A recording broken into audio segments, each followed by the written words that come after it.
Eh oui, bonjour à tous, ici Piero San Giorgio, dans l'Altaï, en Russie. Alors j'avais besoin de prendre quelques temps de solitude et de réflexion après le décès de mon père. Et j'ai profité de l'invitation d'un pote qui s'installe ici dans l'Altaï, donc c'est en Russie, à la frontière entre la Mongolie, le Kazakhstan et la Chine, pour prendre quelques temps, pour être dans la nature, être dans un endroit qui est encore quasi sauvage et faire un petit peu quelques tours dans la taïga. D'ailleurs, je vois que je me suis un peu éraflé dans les broussailles. J'aime bien la nature et ce qu'elle nous offre. Alors, ce qui est intéressant ici en Russie, c'est que nous sommes évidemment dans un coin très reculé, avec un microclimat fort agréable malgré tout. Il ne fait pas très froid l'hiver, bien qu'ici, ben, voilà, nous sommes au début de l'été. Et ce qui est intéressant, c'est que tout le monde est vraiment résilient ici. Il y a euh, des vieux camions, des vieilles bagnoles qui fonctionnent, des routes encore. Alors, c'est pas la grande ville, hein, on est vraiment très loin de tout. D'ailleurs, je crois que c'est un peu l'endroit qui est le plus loin de toute mer et de tout océan au monde. Je pense pas qu'il y ait des endroits plus loin que celui-ci. Et je crois qu'on est plus proche de l'océan Arctique que de l'océan Indien ou de la mer de Chine, donc de l'océan Pacifique. Je pense qu'on est vraiment très loin de tout ici. Et comme ces endroits reculés, d'ailleurs, ce sont souvent les endroits d'où repartent les civilisations après les effondrements. Les montagnes sont les endroits refuges, et pas que les montagnes d'ailleurs, les déserts le sont aussi, où repartent les populations lorsque les civilisations s'effondrent et disparaissent. Et d'ailleurs ici, ce sont dans ces vallées ici de l'Altaï, dans ces montagnes, qui ont dû voir Marco Polo à l'époque, suivre les routes de la soie qui passaient par ici, pour aller de la Perse et depuis l'Europe via la Perse jusqu'en Chine et au Japon. Eh bien, je ressens ici aussi comment dire, les vieilles traditions aussi chamaniques. Il y a des traditions qui ont perduré en Russie. D'ailleurs, le chamanisme en général, donc c'est pas vraiment une religion, c'est évidemment une forme de spiritualité ancestrale, très proche du paganisme et plutôt proche de l'animisme en réalité. Eh bien, elle est respectée, elle est pratiquée encore ici et elle correspond, d'ailleurs, elle est reconnue par la Russie, par la Fédération de Russie, comme l'une des religions ou croyances spirituelles officielles et fondatrices du pays. Et donc, elle est protégée et c'est très intéressant. Donc, on a vraiment une pluralité de croyances tout à fait intéressante. Et donc, ici, ce sont les régions euh, avec la Sibérie et l'extrême-orient russe qui sont encore avec ces traditions. Et donc, c'est toujours intéressant parce qu'on voit que cette résilience des Russes et des habitants qui sont turkmènes, mongols, bah, il y a bien sûr pas mal de Russes, hein. Je pense que c'est la majorité quand même de gens de type européen, bien qu'on arrive à la limite de où va l'Europe. L'Europe ne va pas jusqu'à l'Oural, l'Europe va jusqu'à l'Altaï aujourd'hui, en termes de population, en termes de peuplement.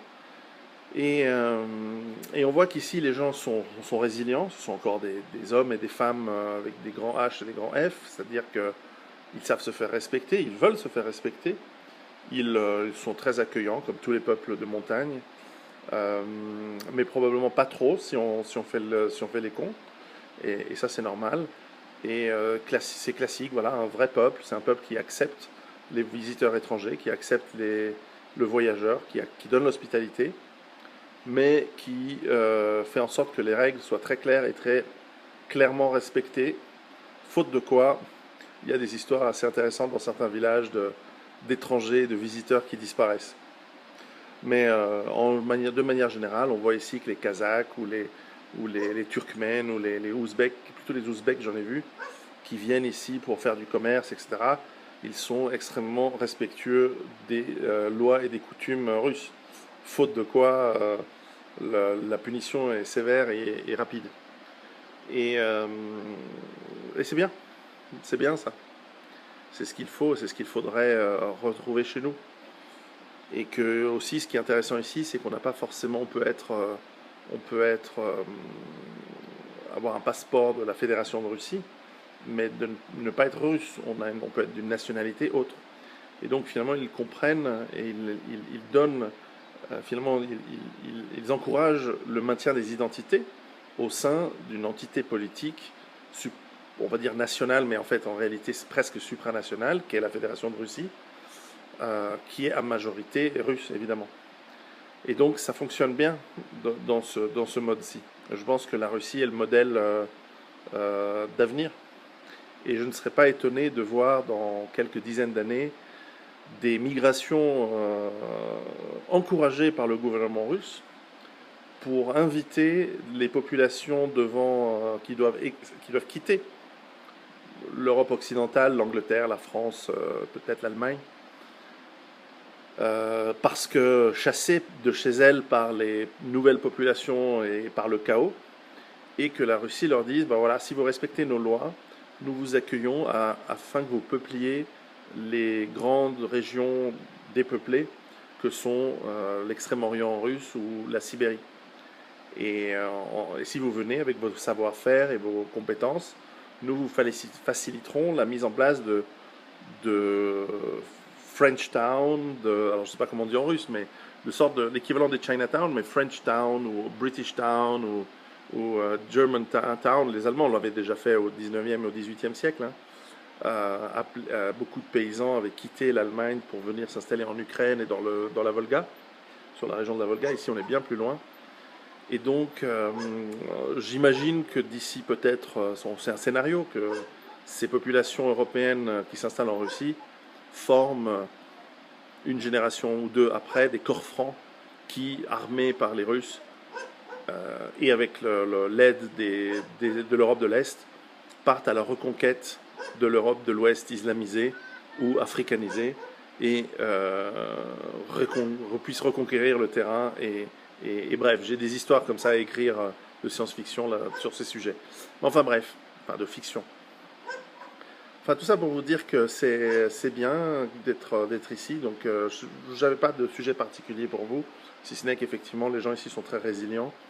Il y a une rusticité qui est dans l'âme russe à travers tout son territoire et tous les gens qui le peuplent, qui est quand même assez admirable et assez fascinante, et qui pour nous autres citadins urbains, même survivalistes en Occident, ont beaucoup de choses à nous apprendre sur eux. Voilà, c'est vrai que eux, leur maison, leur potager, ce sont clairement des BAD, hein, ce sont clairement des bases autonomes durables, mais évidemment avec un luxe extrêmement rustique et spartiate par rapport à la mienne, par exemple, ou même par rapport à beaucoup d'autres qui se mettent en place et que j'ai vu au fil des années se mettre en place en France, en Suisse, en Italie et dans d'autres pays du monde. Donc il y a toujours une leçon de rusticité à prendre des Russes et de vie. Donc ça c'est toujours utile et donc ça me fait du bien. Et puis c'est vrai qu'ici, lorsque nous sommes dans les forêts, dans les montagnes, il y a un vide autour de nous, puisqu'il n'y a pas d'âme vivante, hein. Il n'y a que des ours, des loups, des élans, et des orignals, on appelle ça, je crois. Enfin, des grandes bestioles. Et comme je chasse pas, je me suis jamais vraiment intéressé dans la faune des forêts d'Asie centrale. Mais on est seul en tant qu'humain dans la nature.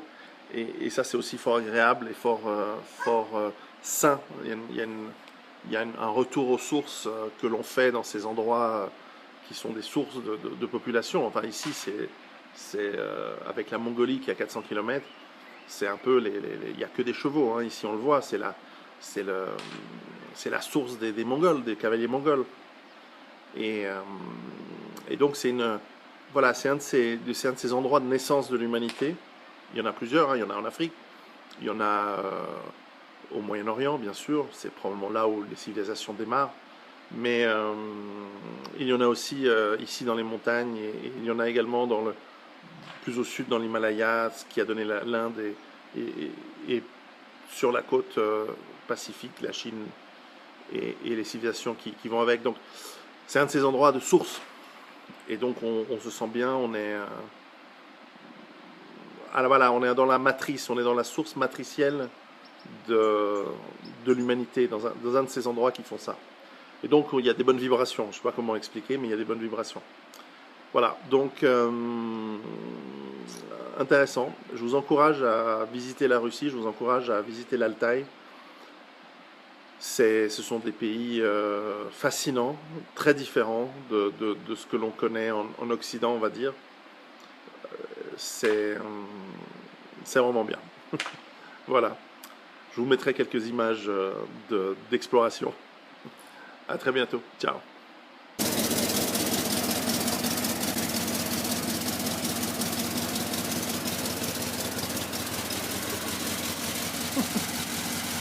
Ça, c'est de la bête.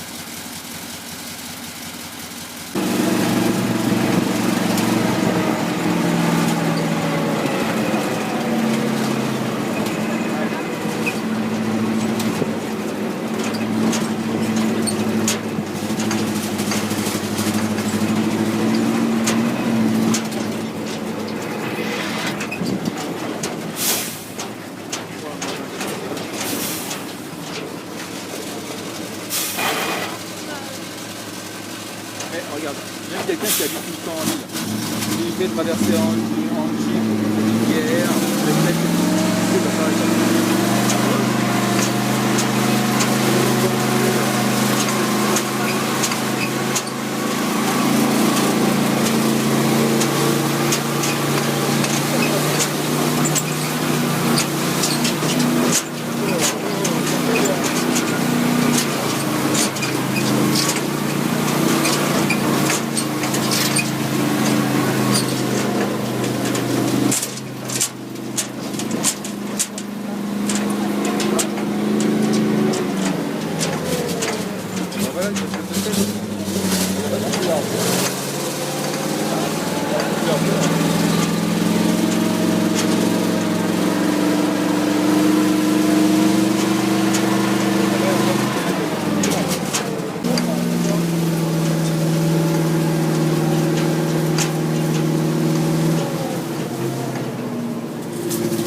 russe, ouais, quand même, hein. c'est du camion russe.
Par contre, c'est bien.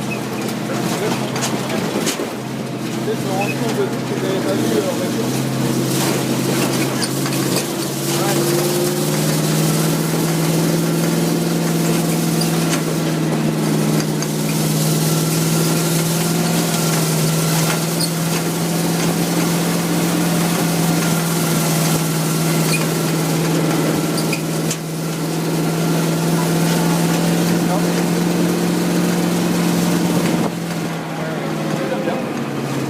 Là, quand tu fais des photos, là, avec toi, regarde, avec le drone, regarde les photos.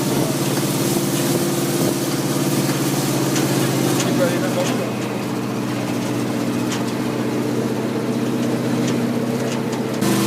Là, tu peux en regarder. Tu peux aller n'importe où.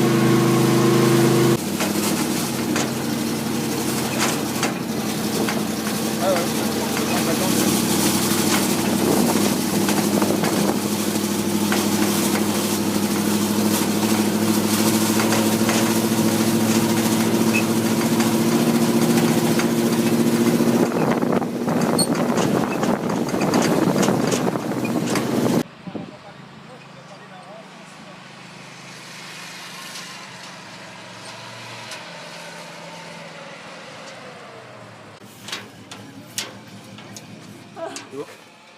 Si tu veux, on te prend avec.